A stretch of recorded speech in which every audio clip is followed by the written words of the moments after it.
আমি সিদ্ধান্ত নিয়েছি একটু পরে আমি হুট করে এখান থেকে চলে যাবো। কেন? রিয়ার সামনে থাকতে আমার খুব কষ্ট হচ্ছে। ওই মলিন মুখ, করুণ চাহনি আমি নিতে পারছি না। কালকে যে ঘটনাগুলো ঘটবে এগুলো আমার জন্য সহ্য করাটা একটু কষ্টকর হয়ে যাবে। আমি আসলে আগে বুঝতে পারিনি, এখন বুঝতে পারছি যে একে আসলে আমি ভালোবাসি। তুমি এই কথাগুলো ওকে গিয়ে কেন বলতেছো না? কি বলিস? তুই বুঝিস কিভাবে? কয়েক বছর পর ওর বিয়ে, আমাদের দুই পরিবারের মান সম্মান সবকিছু নষ্ট হয়ে যাবে। তাই আমার এখান থেকে চলে যাওয়াটাই ভালো। আর শোন, তুই চলে গেলেও তুই কিন্তু সবকিছু দেখে রাখবি।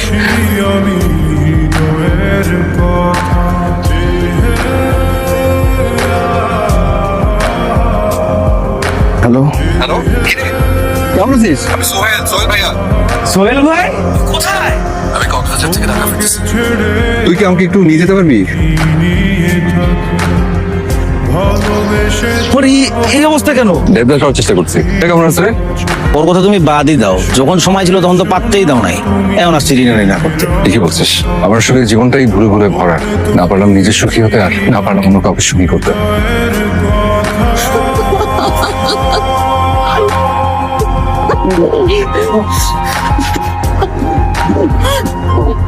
কিরে, তুই আমাদের বাসায় কবে আসছিস? তো জামাই কই?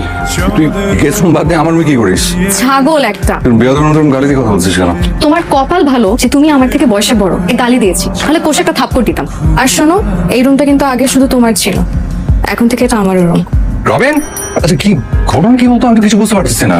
রিনা কি এসব উল্টো পাল্টা বলতেছে এটা নাকি ওরা আমার রুম। আমি তো বুঝতে পারতেছি না কি কাহিনী। আচ্ছা তুমি টেনশনই নিও না, আমি তোমাকে সব খুলে বলতেছি। তার আগে আমি কানে ধরে মাপ চেয়ে নিতেছি, তোমার অনুমতি ছাড়া আমি একটা ঘটনা ঘটাই ফেলবো। তুমি ওই দিন রাতে চলে গেলে না, চলে যাওয়ার পরে আমি রিনার কাছে দেখা করতে চাই, সব কিছু খুলে বলছি। সেটা নিজের ভালোবাসার কথা বলতে পারলো না, এভাবে চোরের মতন পালিয়ে গেল। আমার মাথায় না একটা প্ল্যান আসছে, এটা হচ্ছে এবার রিনাকে বাসা থেকে সরাই ফেলবো। যাওয়ার আগে রিনা কি করবে, একটা চিঠি লিখে যাবে, চিঠিতে লেখা থাকবে যে আমি সোহেল বাসাতে পালাই গেছি। তোমাকে তো আমি সোহেল ভাইয়ের মতন বড় মনে করতাম, তো তুমি তো সোহেল ভাইয়ের থেকে অনেক স্মার্ট।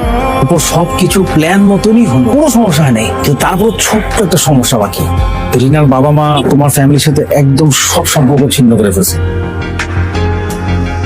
তোমাদের দুই ভাইয়ের ভালোবাসা শেষ হলে হাত মুখ ধুয়ে খেতে আসো। এদিকে তুই এত নাটক করার শিক্ষিকার কাছে বলতো? তোমাকে পাওয়ার জন্য আমি সব করতে পারি। কিন্তু ডেঞ্জারাস মেয়ে, যার ঘরে যাবি তার কিন্তু খবর আছে। যার ঘরে যাবো মানে আমি অলরেডি এই ঘরে চলে আসছি, কোথাও যাচ্ছি না, কারণ আমার তোমাকেই লাগে।